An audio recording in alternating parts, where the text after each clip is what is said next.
Welcome to Trench Diaries. This is Iron Coffins, part 16. On the fifth day of salvage operations, the diver finally managed to place the heavy steel cables around the pressure hull of our boat. However, when the two cranes attempted to lift the boat, they almost capsized under the weight, and both cables snapped. Replacement cables had to be brought from Danzig by boat. The work continued into the seventh day when the diver completed his second attempt and wound the steel slings around the bow and stern of the boat. One of the cranes finally succeeded in freeing the bow of U-612 from the mud and lifting it about 1 meter above the seabed. With the suction effect thus eliminated, the second crane managed to lift the heavy waterlogged aft section of our boat. Subsequently, with the boat in the slings, both cranes weighed anchor and slowly made their way towards Danzig. After 2 days of agonizing progress and crawling along the surface for 16 nautical miles, they towed U-612 across the shallow bottom of the harbor basin until the boat's tower protruded from the water. Another day passed as the external leak was sealed. On the 12th day, a hose was finally passed through the tower hatch and a tugboat began pumping the oily water out of the boat. The water level dropped quickly, revealing instruments and equipment, and after about 3 hours, the midship section was empty. Curious, I descended the aluminum ladder into the boat. The control room was in ruins. Fine sand mixed with black oil and algae covered all parts. Then I made a devastating discovery. The forward section between the bow compartment and the control room had also been flooded. This meant that the forward batteries, both radio rooms, officers' quarters and senior NCO mess were also ruined. In the chaos of the accident, we had forgotten to close the speaking tube that connected the tower and the radio room. While the boat was grounded, seawater had flowed from the tower into the forward compartment through the narrow pipe, flooding it as well. The boat was completely pumped out and towed into dry dock. I visited U-612 the next morning when it was high and dry. The leak in the pressure hull was as large as a bucket, and the only section that hadn't suffered was the bow compartment. The bulkheads there had held. The 2 missing men were not on board. An inspection by a special commission revealed that it would take 8 to 12 months for the boat to be operational again. My hope for a quick return to the Atlantic was thus dashed. We anxiously waited for news of our further assignment for 2 days. Then we were instructed by High Command to commission a new boat, U-230, which was currently nearing completion at the Germania shipyard in Kiel. The crew was generously granted special leave before dedicating themselves to their new boat and old duties. The sinking of U-612 and the loss of the 2 men were not the only disasters that befell us in those days. During these salvage operations, Riedel discovered that our cook, Seaman Messner, had hoarded a large quantity of coffee beans, tea, butter and other provisions. When confronted by Riedel, Messner admitted to having sold similar quantities on the black market. Some of our men confessed of being aware of Messner's activities since he came on board. It was incomprehensible to me that he could continue his thefts and dealings without being reported. In any case, Messner had to answer for his actions. Messner confessed and was sentenced to 10 days of strict confinement and a reduction in rank. On the day after his sentencing, Messner disappeared. I searched his quarters in vain for any clues about his whereabouts. When 2 disturbed sailors then reported to me that the cook had stolen a camera from one of them and the best blue uniform from another. A swift investigation of our own belongings revealed another surprise. Messner, who also performed lookout duties for the chief helmsman, had disappeared with the man's pistol. However, before I sounded the general alarm, I allowed 1 day and 1 night to pass to give Messner a chance to return.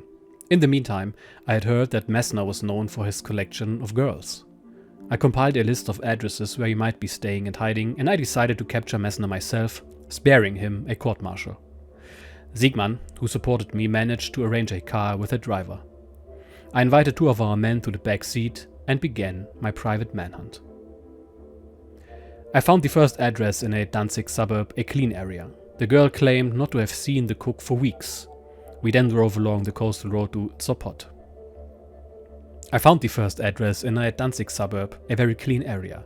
However, the girl claimed not to have seen the cook for weeks.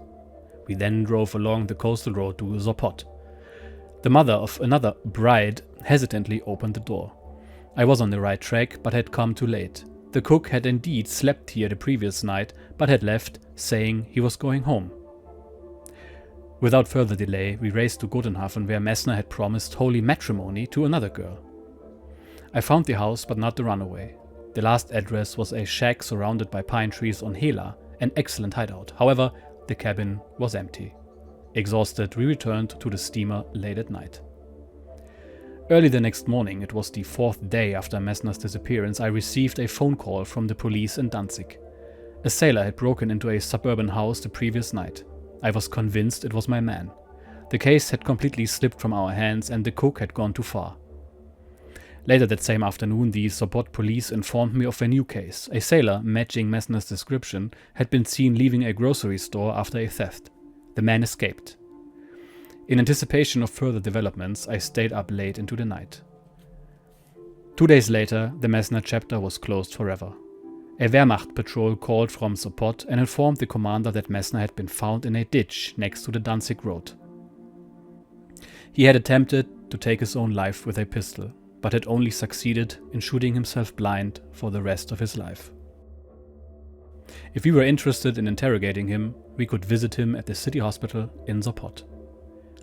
Siegmann advised me to interrogate Messner while he was still in a state of shock. I set off immediately. The day was hot and sultry, thunderclouds were gathering over the city as I arrived in Sopot. Lightning flashed over the Danzig Bay, followed by rolling thunder. I reached the hospital before the rain, and a nurse accompanied me to Messner's room on the 2nd floor. The windows were open, and the storm blew into the curtains like balloons. The noise of the thunderstorm echoed off the white walls. The cook lay there like a dead man, stretched out and completely apathetic. He was conscious, however. His eyes were bloodshot, his eyelids swollen.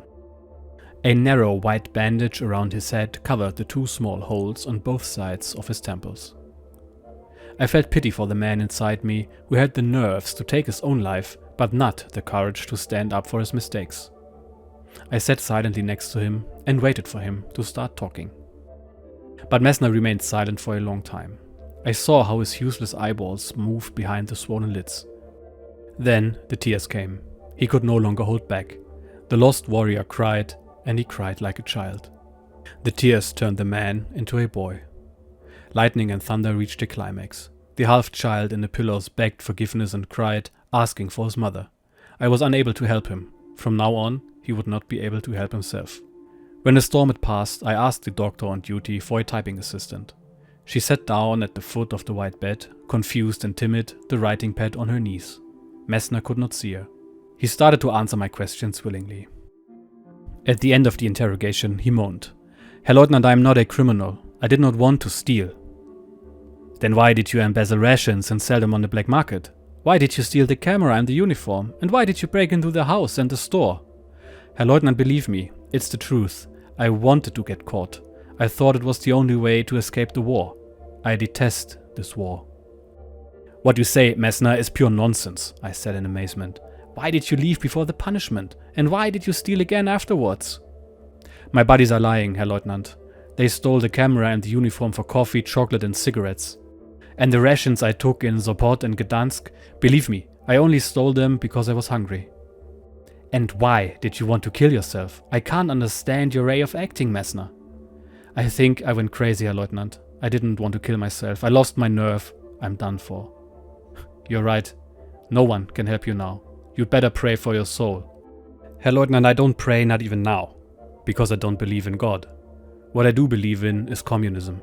My father was a communist and he was shot during the Spartacus Revolution, and that's why I condemn this war. Herr Leutnant, it's a very bad war." I stared at him in disbelief, convinced that the man had lost his mind. Since I had enough evidence, I asked the nurse not to record his most recent remarks about communism and to send me a copy on board the ship.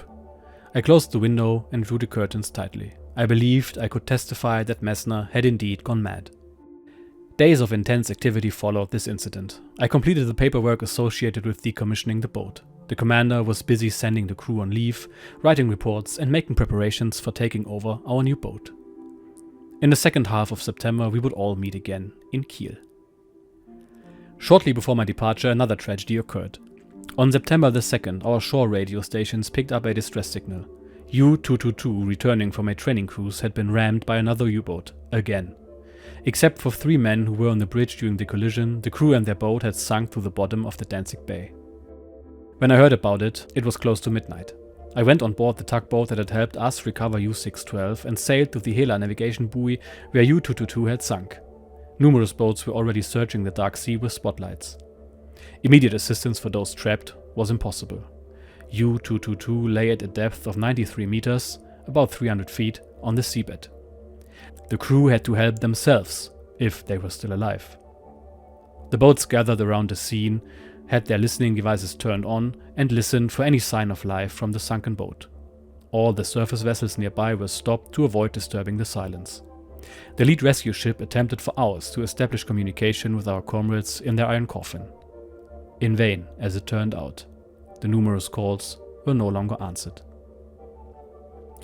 4 days later, I was the last member of our crew to bid farewell to the extravaganza pod. I boarded the next express train south and began a long journey. I had received good news from home days ago. My sister was getting married on the coming weekend at Lake Constance, which fit well into my plans. I decided to make one of my unannounced short visits. A day later, I arrived in paradise. The lake unfolded behind the fir trees, and its silvery water reflected the white alpine peaks majestically towering into the sky. In this small town, on the northern shore of the lake, I had spent many years of my youth. Everything was so peaceful here that I hesitated to disembark from the train and disturb the tranquility of the place with my war-torn appearance. I strolled into the familiar town, recognizing the old pine and chestnut trees that had stood there for centuries. I observed the half-timbered houses that had never changed. I saw the freshly painted flower boxes, the shops, the inns, and the people in their old attire.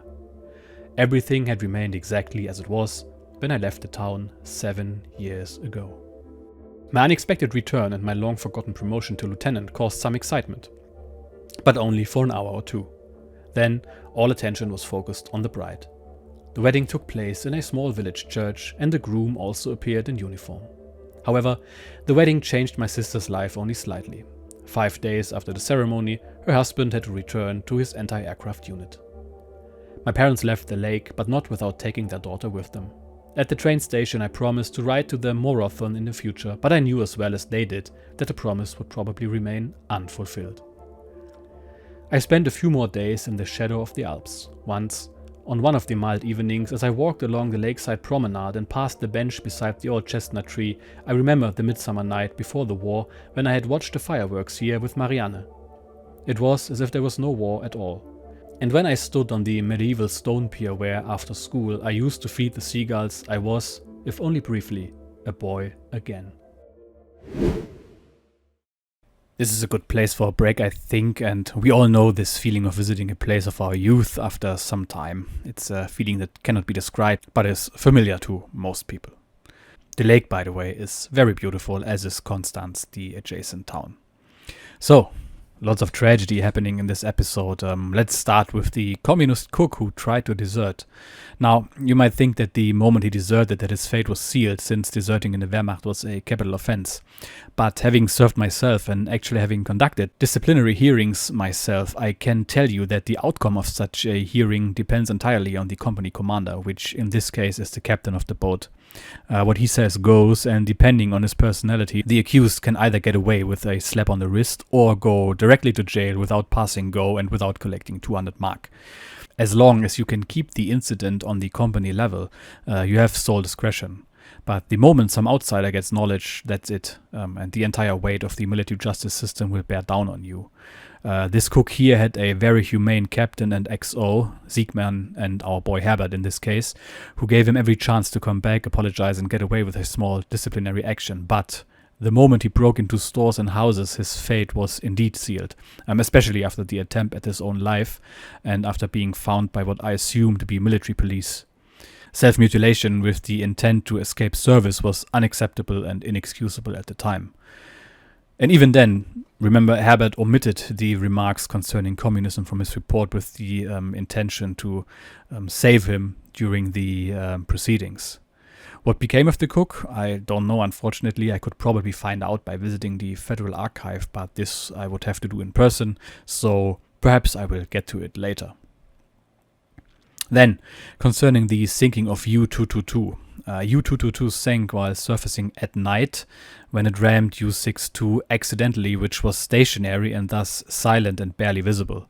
3 of the crew survived the initial ram, 2 were sucked down with the boat and drowned, and 39 men actually survived in the stricken hull and were trapped about 300 feet below the surface. And even though Herbert himself did not hear it, there were actually knocking noises coming from the boat for about 7 hours. The last message received was, "We are flooding." This does not translate well to English, but the actual phrase "wir fluten" implies an intentional act, meaning they did it on purpose, probably in an attempt to use the escape hatches. Why they did not get out is unknown to me, although if I remember correctly, the escape lungs only worked at depths of up to 200 feet. Anyway, next episode we'll head off to another patrol, so stay tuned. I'll see you then. Cheers.